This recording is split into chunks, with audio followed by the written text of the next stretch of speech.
The Words of Mormon, Chapter 1. And now I, Mormon, being about to deliver up the record which I have been making into the hands of my son Moroni, behold, I have witnessed almost all the destruction of my people the Nephites.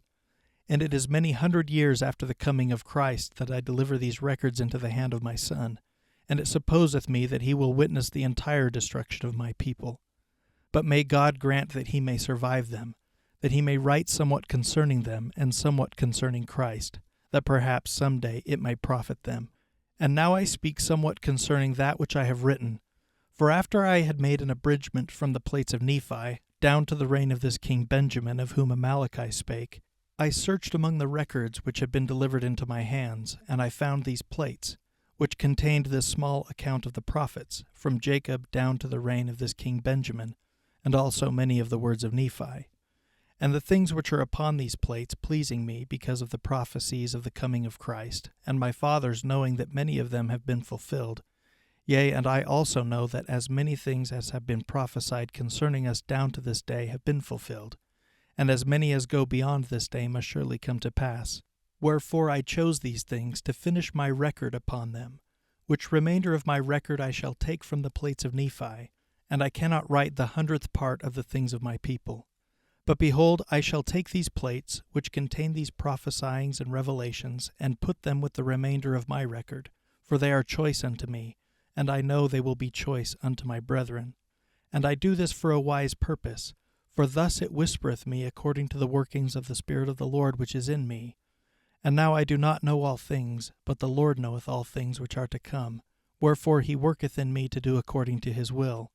And my prayer to God is concerning my brethren, that they may once again come to the knowledge of God, yea, the redemption of Christ, that they may once again be a delightsome people.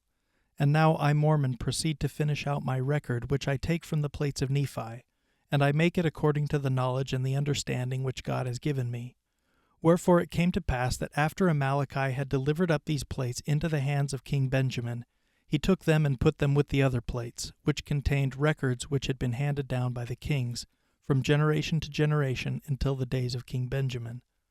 And they were handed down from King Benjamin from generation to generation until they have fallen into my hands. And I, Mormon, pray to God that they may be preserved from this time henceforth.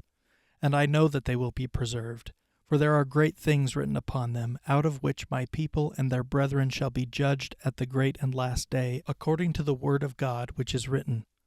And now concerning this King Benjamin, he had somewhat of contentions among his own people. And it came to pass that the armies of the Lamanites came down out of the land of Nephi to battle against his people. But behold, King Benjamin gathered together his armies, and he did stand against them, and he did fight with the strength of his own arm, with the sword of Laban. And in the strength of the Lord they did contend against their enemies, until they had slain many thousands of the Lamanites. And it came to pass that they did contend against the Lamanites until they had driven them out of all the lands of their inheritance. And it came to pass that after there had been false Christs, and their mouths had been shut, and they punished according to their crimes, and after there had been false prophets, and false preachers, and teachers among the people, and all these having been punished according to their crimes, and after there having been much contention and many dissensions away unto the Lamanites, behold, it came to pass that King Benjamin, with the assistance of the holy prophets who were among his people, for behold, King Benjamin was a holy man, and he did reign over his people in righteousness, and there were many holy men in the land, and they did speak the word of God with power and with authority, and they did use much sharpness because of the stiff-neckedness of the people. Wherefore, with the help of these, King Benjamin, by laboring with all the might of his body and the faculty of his whole soul, and also the prophets, did once more establish peace in the land.